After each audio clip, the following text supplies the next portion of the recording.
9, 8, 7, 6, 5, 4, 3, 2.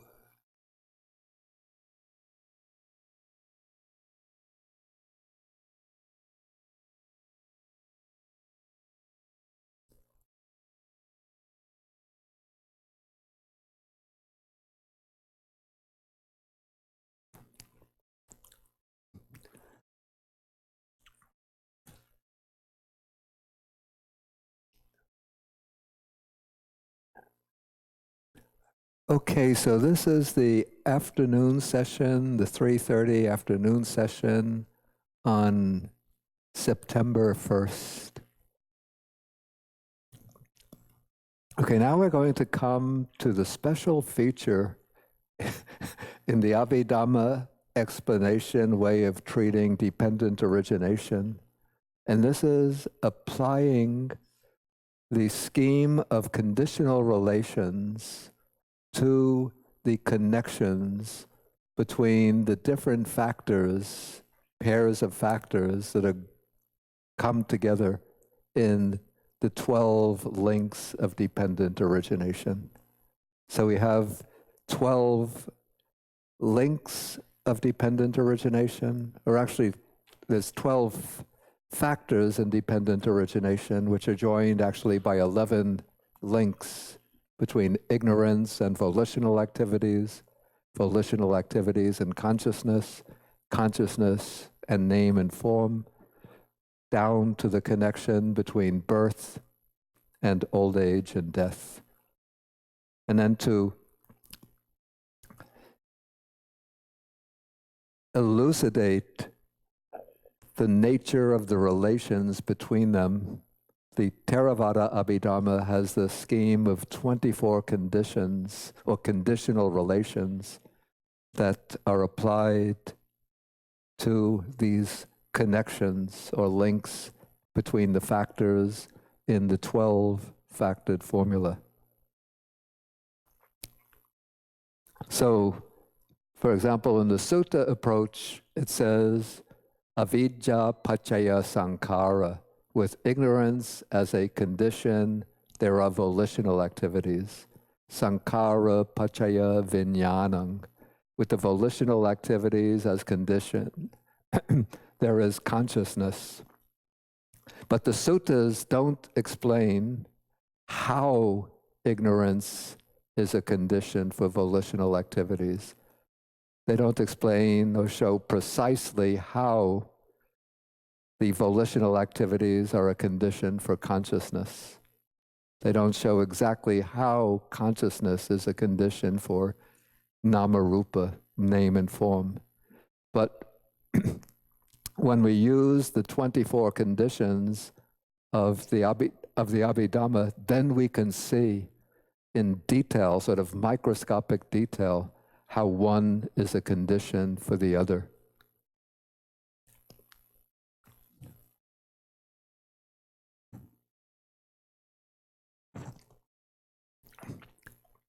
Maybe the difference between the sutta approach and the Abhidhamma approach might be illustrated by the difference between, let us say, a florist who takes care of the flowers, has to know what kind of flower it is, when to water it, what kind of soil it grows best in, what is the best season for growing the flower. So that's the job of the florist. But then the botanist wants to understand, all of the details about the flower. Well, I don't know the kind of questions to ask. But to look into the cellular structure, maybe, of the leaves of the flower, and the cellular structure. Why does rose have a red color or a white color, whereas other flowers have a pink color and a purple color? Okay, so generally it takes a long time to go through the 24 conditions, but I'm going to just highlight those conditions that are most important and most illuminating in looking at dependent origination. So here, we have a list of the 24 conditions. So we start with root cause condition, object condition, predominance condition, proximity condition, contiguity condition, or maybe we could call this immediacy condition, co-nascence condition. How many people have ever heard of the word co-nascence before? Okay, I think if you've read Nyanamoli's translation of the Path of Purification, then you come across this word. But I call this word, it's an example of Buddhist hybrid English. So this means co-arising, things that co-arise together. Mutuality condition, support condition, decisive support, and so on. We'll take them one by one. And we'll probably have to go into the evening with the conditions. Okay, so here we have the root cause condition. So these are the things that we call the roots, and these are conditions. This a lot of elaboration. I've just taken the essential point.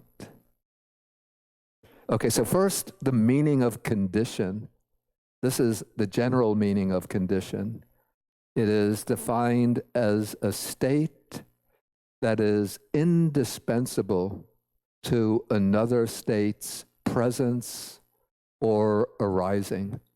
When one state, one Dhamma, one thing or entity is essential for another thing to arise, then that former thing is a condition for the other thing. Or it can be that one state doesn't arise beforehand, but they arise simultaneously.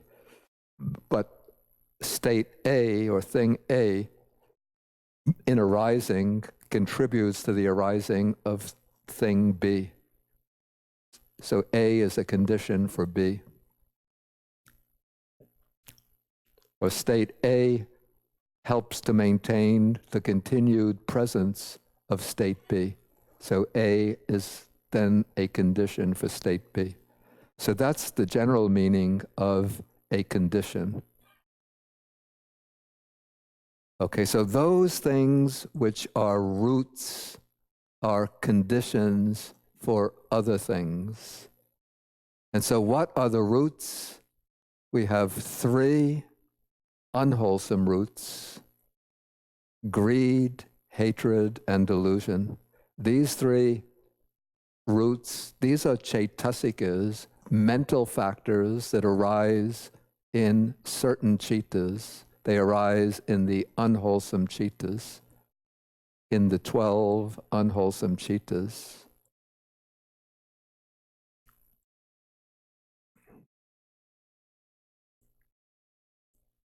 Actually, this doesn't really give a good explanation. I think the Comprehensive Manual of Abhidhamma has a section on the 24 conditions. And I found that, I have to say, my explanations are in some ways superior to that in the Visuddhimagga.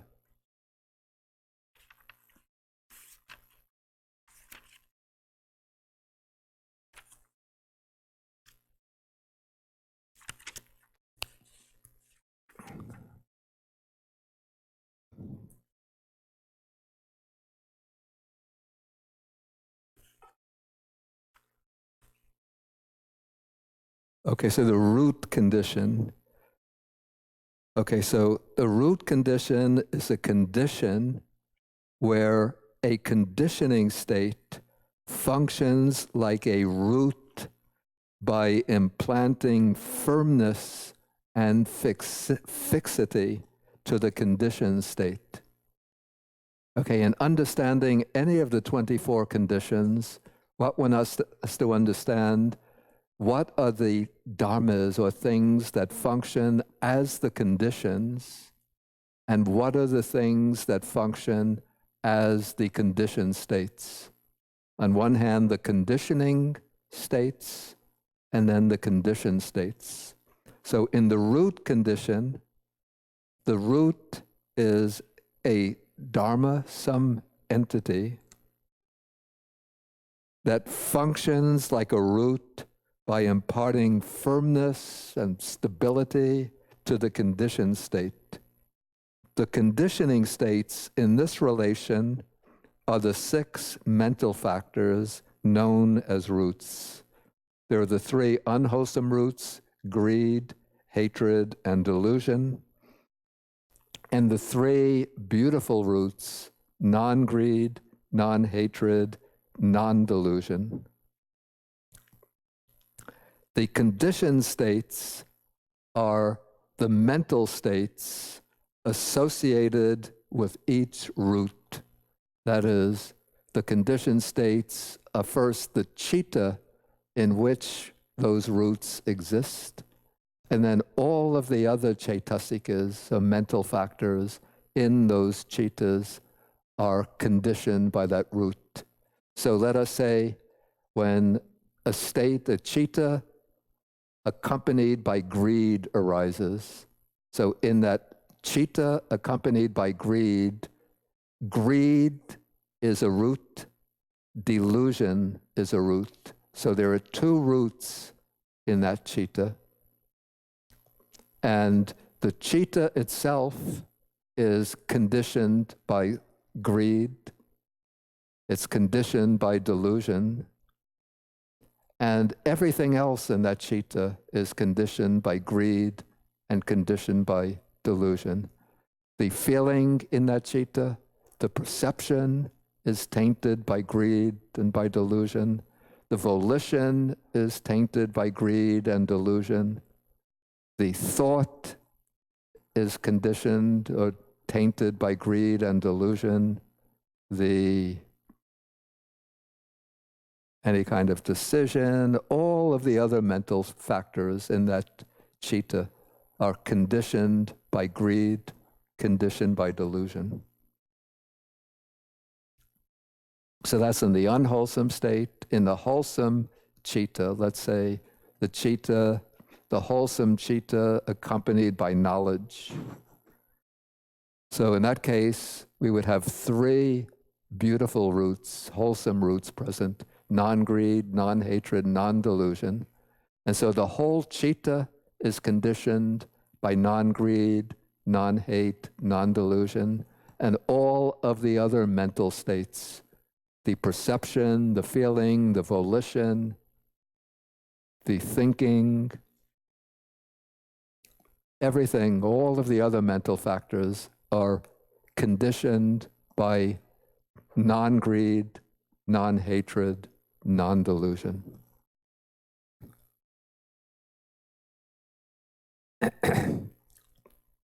And then the roots are also conditions for certain material phenomena that are produced by consciousness. That is, states of consciousness can produce material phenomena, bodily phenomena. To give some coarse example, obvious example, like if one gets excited, there's tension in the muscles. Say if one gets angry, there's tension in the muscles, maybe changes in frowning expression on the face. What other things? Oh, if somebody gets sad, okay, sad, then there can be crying and tears come. If somebody is happy, okay, let's say with a wholesome state of consciousness, a state rooted in non-greed, let's say when you give a gift, not only do you feel happy in the mind, but there's a kind of lightness and buoyancy that you experience in the body. So those are material phenomena that are conditioned by the citta, by the mind. And there are the roots, in this case, non-greed, non-hatred, maybe non-delusion, are generating those peaceful bodily phenomena. Those are called material phenomena born of mind, originating from mind. And so in this case, the roots will condition mental states and also material phenomena. So we have greed, hatred, delusion on one side, non-greed, non-hatred, non-delusion on the other side.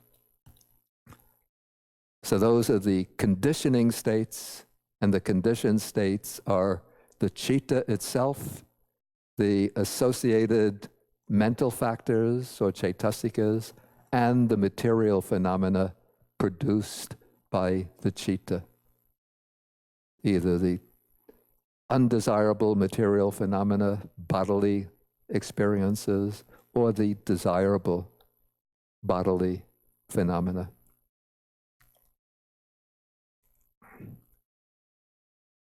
Okay, the next condition is called object condition.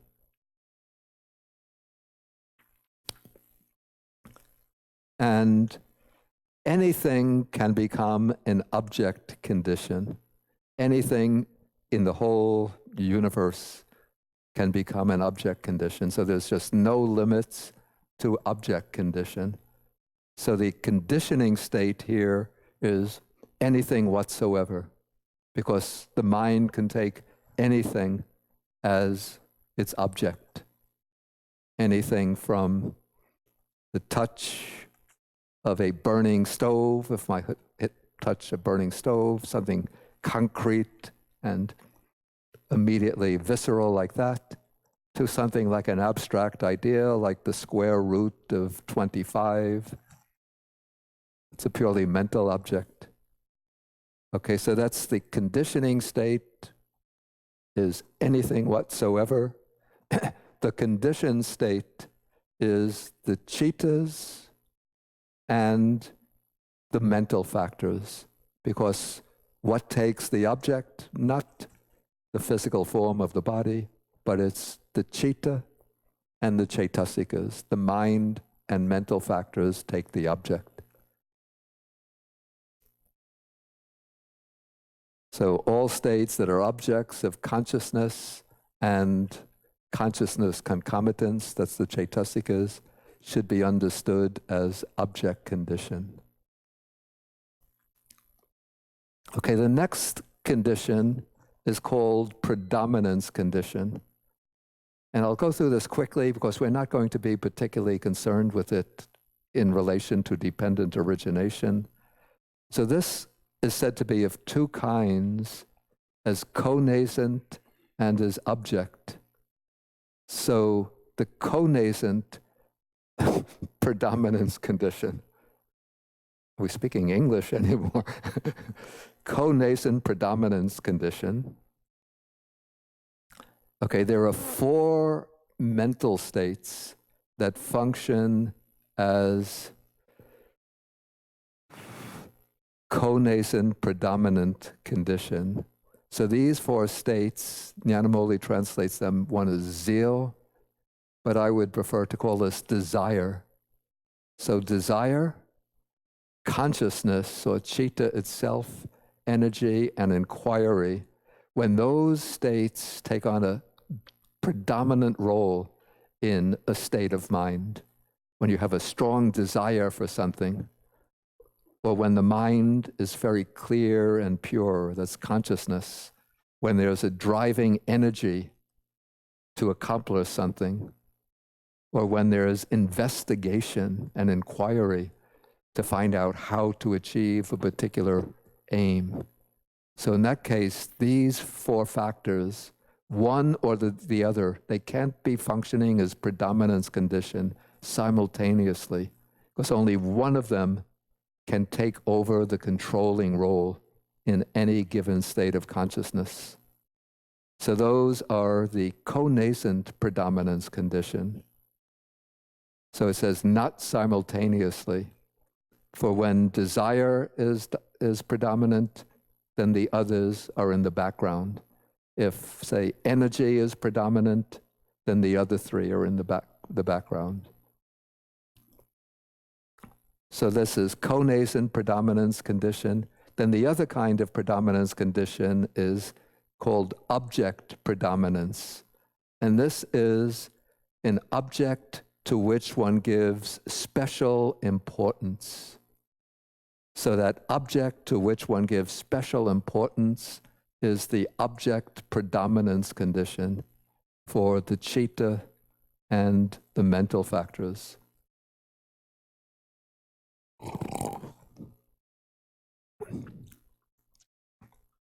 So anything to which one gives special importance.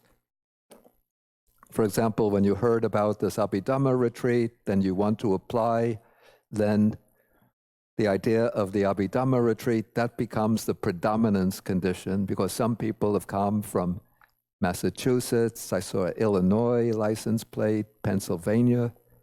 So coming from a long distance, so you're giving predominance, giving importance to this, so that is an important object, so that becomes the object predominance condition.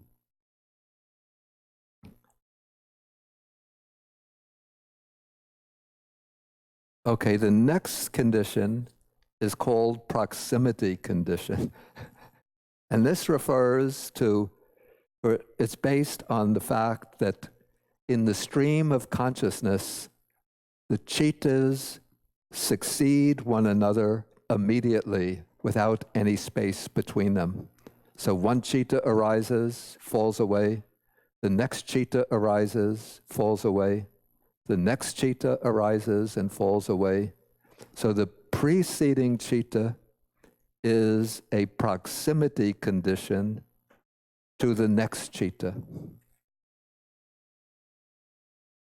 So each preceding citta is a proximity condition, and the conditioned state is the next citta.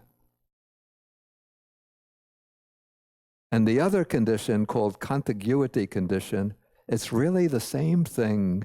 They just use two different words, two different terms. I don't know why they do that, but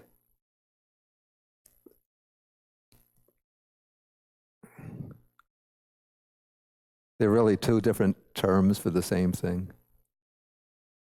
Sometimes it seems to me that the formulators of the Abhidhamma in the different schools were in a competition to see who could devise the greater number of conditions. And so you could see within the list of 24 conditions in the Theravada tradition, there's a great deal of overlapping and almost, in some cases, synonymity between the conditions.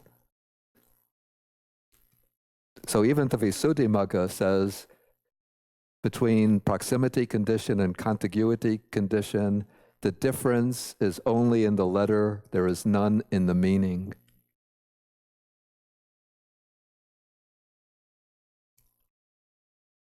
Okay, the next one is a very important condition in relation to dependent origination. This is called Co-nascence condition. The Pali is sahajata, which means, jata means produced or arisen, and saha means along with. So this is a condition that arises, that serves as a condition by arising together with the conditioned states.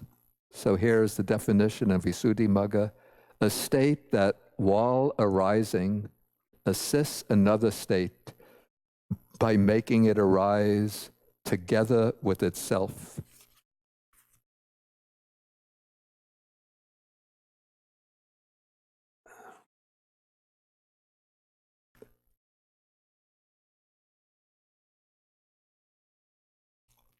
Yeah, the definition I have in the comprehensive manual: a co-nascence condition is a condition where the conditioning state on arising causes the conditioned states to arise simultaneously with itself.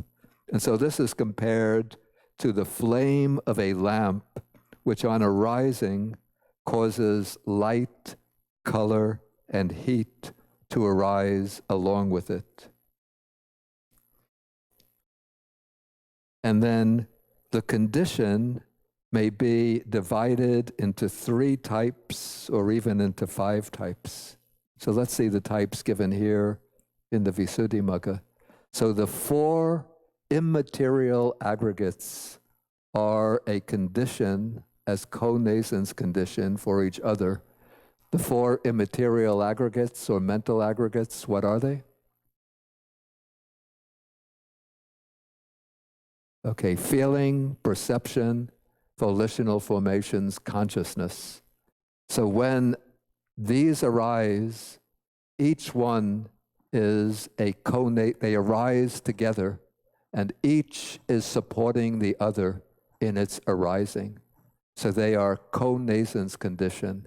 Each one arises together with the other three and supports the other three in its arising.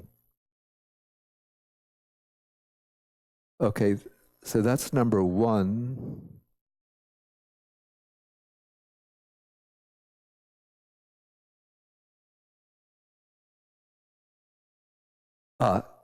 Number two, the four great primaries, the four primary material elements are co-nascent conditions for each other.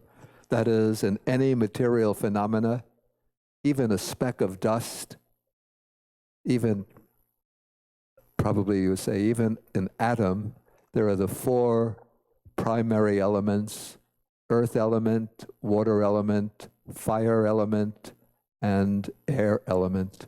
And those four are co-nascent conditions for each other. They arise together. They arise simultaneously. And each is contributing to the arising of the other.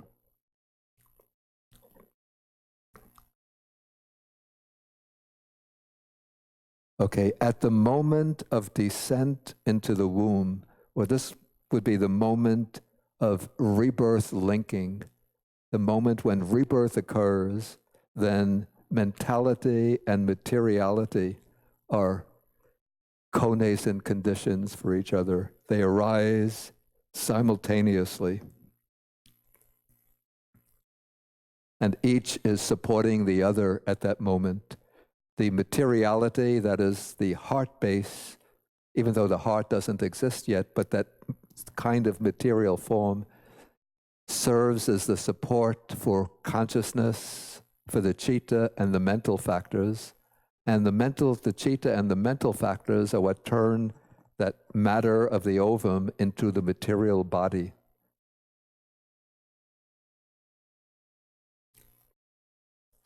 And then the fourth are, this is a little difficult one, but states of consciousness. The cittas and ceitasikas are co-nascent conditions for the types of materiality which originate from consciousness.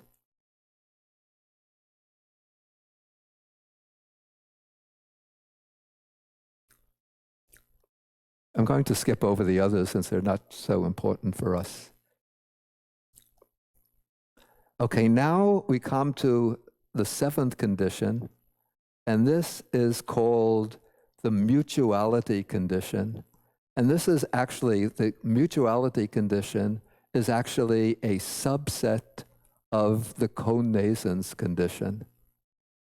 So the co-nascence condition has a wider range. It includes things that are mutuality conditions, but other relations which are not mutuality. So for example, in the fourth kind, states of consciousness, cittas and the ceitasikas, are co-nascent conditions for the material phenomena born of consciousness. So in that case, the citta and the material phenomena arise simultaneously, but the citta and ceitasikas are a condition for the material phenomena, but the material phenomena are not a condition for the citta and ceitasikas. So it's not a symmetrical relationship. So that is a co-nascence condition, which is not one of mutuality.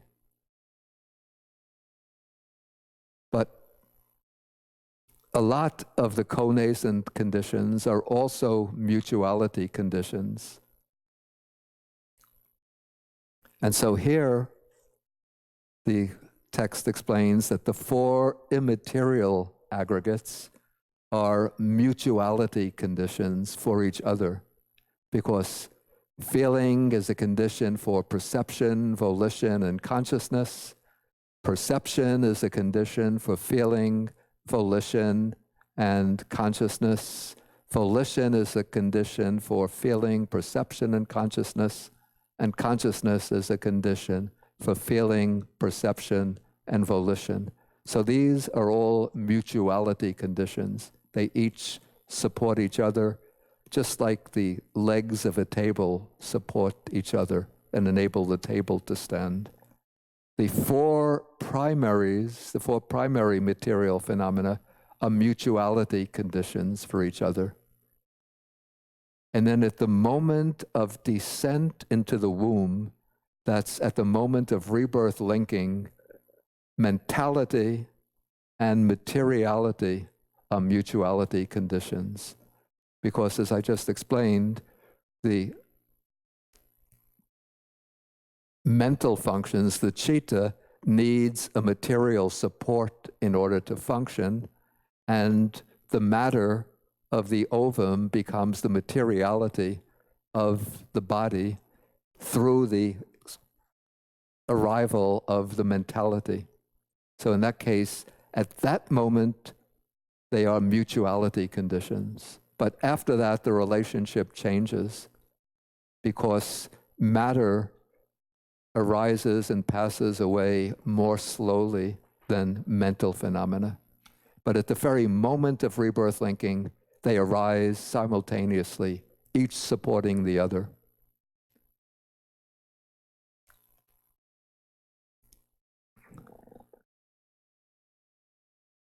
Okay, then we come to condition number 8.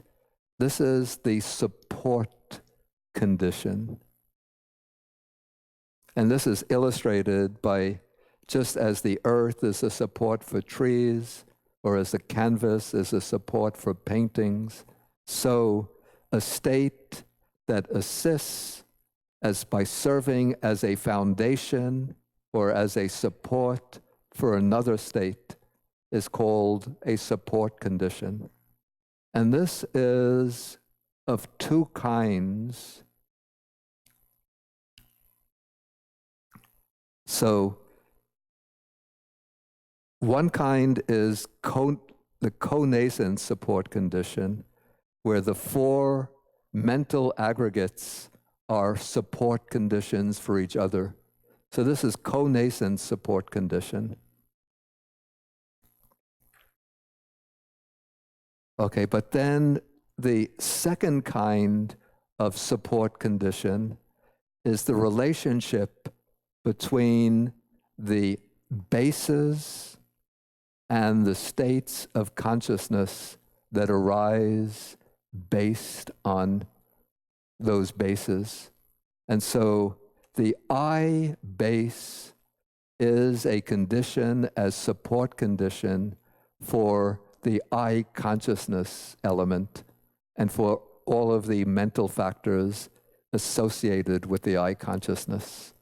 So the I is present as a base, and with the support of the I consciousness arises along with its feeling, perception, volition, and the other mental states. Similarly, the ear base, the nose base, the tongue base, the body base, each of these is a support condition for its respective consciousness and the associated mental factors.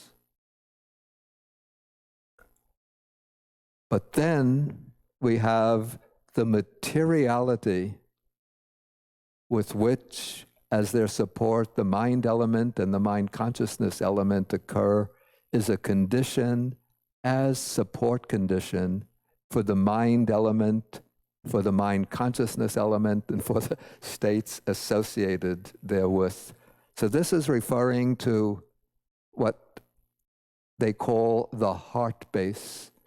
So the heart base is the support for the other types of consciousness, except for the 10 types of sensory consciousness, wholesome and unwholesome resultants. So all of the other 89 minus 10, 79 types of consciousness, 79 chittas occur based upon the heart base. So in that case, the heart base is the support condition for those 79 chittas.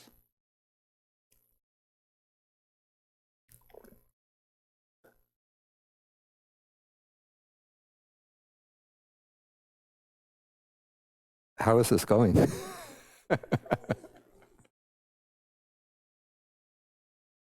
Is it getting too obscure? What? Getting better. Okay, good. Okay, now we come to the decisive support condition. Okay, so this is, okay, the difference in the words, the terms.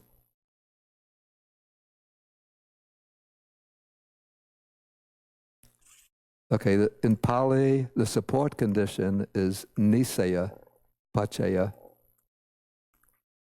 And decisive support is upanisaya, pachaya. So you could see upanisaya is based on the word nisaya. It's the same word as the previous condition, but the prefix upa indicates a degree of strength. So it's a stronger type of condition. So this is said, maybe my definition is better. Let me just see.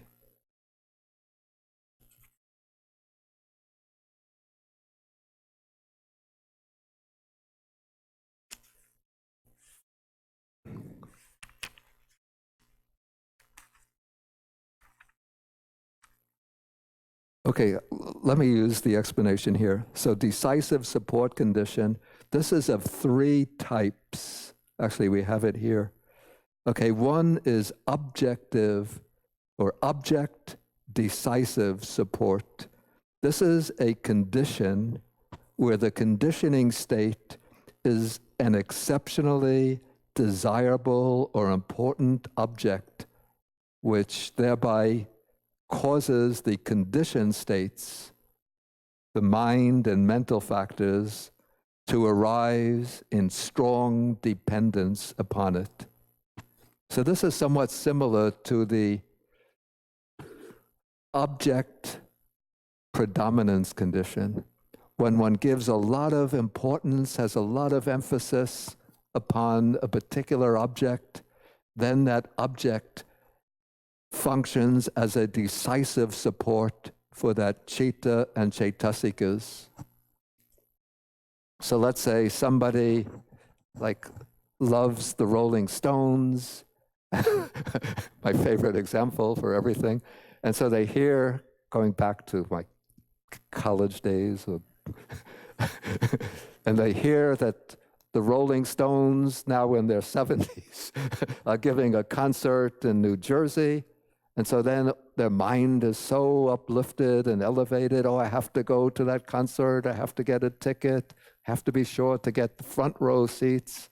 So all of those chittas are arising because they're giving predominance to what that object, the Rolling Stones concert, at least the news of it, is functioning as a decisive support for their consciousness.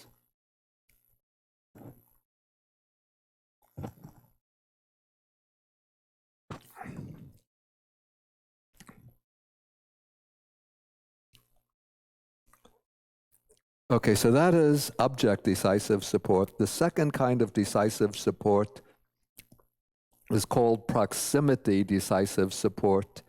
And this is pretty much identical with the proximity condition. That is, it's the relation of the preceding citta and its mental factors, the relation of the preceding citta and mental factors to the next citta and mental factors, because each citta is a necessary support, a strong support for the next citta to arise.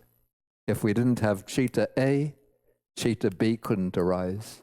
If there weren't Chitta B, Chitta C couldn't arise, and so on in that series. So each Chitta in relation to the following Chitta is a decisive support condition.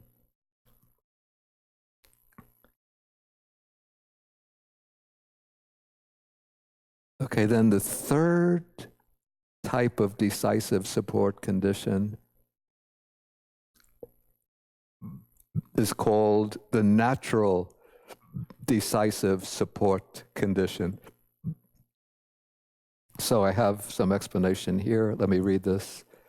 So the natural decisive support is a wide-ranging relation that includes as the conditioning state all past mental or material phenomena that become strongly efficacious for the arising at a subsequent time of the conditioned states, which are subsequent chittas and chaitasikas. For example, prior lust may be a natural decisive support condition for the volitions of killing, stealing, sexual misconduct, and so on that arise at a later time. Whereas prior faith can be the decisive support condition for the volitions of giving alms, undertaking the precepts, practicing meditation, and then gaining good health can be a decisive support condition for states of happiness and energy, whereas sickness can be a decisive support for sorrow and drowsiness and so on. And so the Visuddhimagga mentions faith, virtue, even climate and food can be natural decisive support conditions. So if we eat suitable food, healthy, nutritious food, that can be decisive support for good health. And then based on that good health, we can have light, happy, joyful, wholesome chittas or states of mind.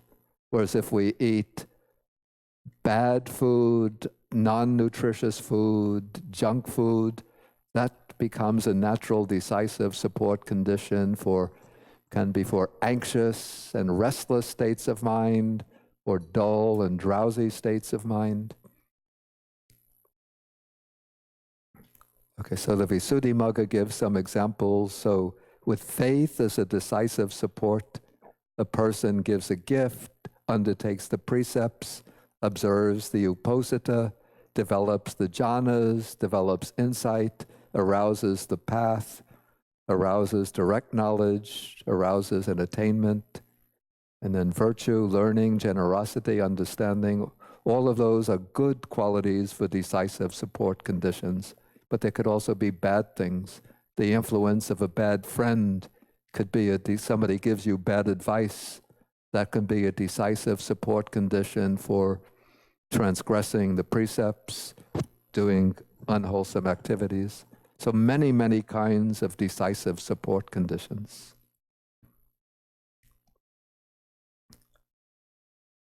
Okay, now we come to condition number 10. So this is called the pre-nascence condition. Again, another one of those terms of Buddhist hybrid English. So pre-nascence condition means here's the definition: a state that assists by being present, having arisen previously, is a pre-nascence condition. It is 11-fold as physical basis and object in the 5 sense doors and as the heart base. Okay, so the point here, I think the quotation from the Abhidhamma text will make this clear. The I base is a condition as pre-nascence condition for the I consciousness element and for the associated states. That's for the mental factors. Okay, so this is pre-nascence condition. So in order for I consciousness to arise, there has to be the I present at the moment of stability. And this is a little complicated. You see, we speak about the I base as though it's something remaining stable through time, but the I base is constantly arising and passing away, arising and passing away, but it arises and passes much more slowly than the citta and ceitasikas. So it's said that during the duration of time in which the I base exists, 17 cittas arise and pass away. So the cittas are changing 17 times more quickly than the I base. And so to serve as a base for I consciousness, the I base has to have already arisen and be in the state of stability for these 16 stable moments before it passes. So while the I base is existing in that state of stability, then the I consciousness can arise based on the I base. And then the object, so the I is a pre-arisen condition for the I consciousness. And similarly with the object, this is the visible form, also it's a material object. So it lasts 17 mind moments, and it has to be in that stable state in order to become the object of I consciousness. The same applies with each of the other physical sense bases. In order for ear consciousness to arise, there has to be present the ear base and sounds. For nose consciousness to arise, it needs as its basis for nose consciousness, there needs the nose and odors already arisen. So the sense base and the sense object have to be arisen for the corresponding consciousness to arise. And then in regard to the heart base, this is called the materiality with which, as their support, the mind element and mind consciousness element occur. This materiality, which the commentaries call the heart base, this is a pre-nascence condition for the mind element and for the states associated therewith. So it's a pre-nascence condition in the course of existence. The list gets a little complicated. Let us say normally within the course of existence, the heart base has to have arisen and be in a stable state to serve as the basis for the other cittas apart from the sensory types of cittas.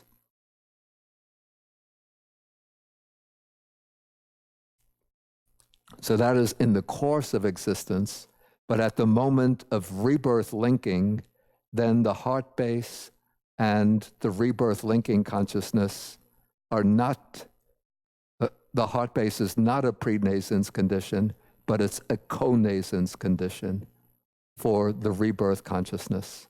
Because at the moment of rebirth linking, the heart base and the rebirth consciousness occur simultaneously, each a condition for the other.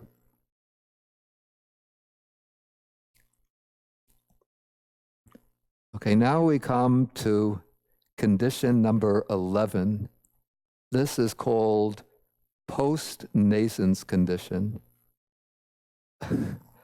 And this is said to be an immaterial state. Immaterial means that it's a citta or ceitasikas. So the mind and mental factors that, while present, assists pre-nascent material states by consolidating them, by strengthening them. So that is called the post-nascence condition. So in this case, the citta and its mental factors arise a little bit later, but after they've arisen, they support the material states that had arisen a little bit earlier. And so the example, analogy given is said to be like the volition of appetite for food, which assists the bodies of the young baby vultures. The one who wrote that must have had some observation of vultures craving food. Let me see if there's anything useful added here. So this is...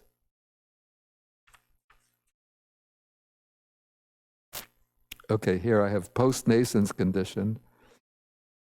It's a condition where a conditioning state assists conditioned states that had arisen prior to itself by supporting and strengthening them.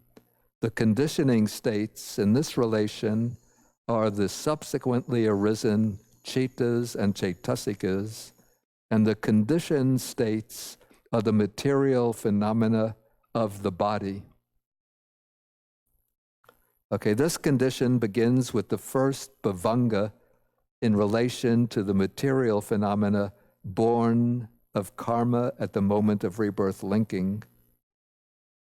Okay, just as the rainwater falls later and promotes the growth and development of the pre-existing vegetation, so the subsequently arisen mental states support the pre-arisen material phenomena so that they continue to produce similar material phenomena in succession.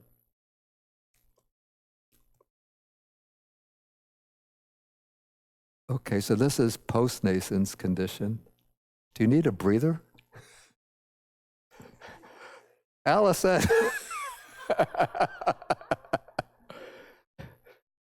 Let us, maybe I'll do it. What is that? Yeah, just get up and stretch just for 2 minutes, just to relax the mind. I don't think this pauses.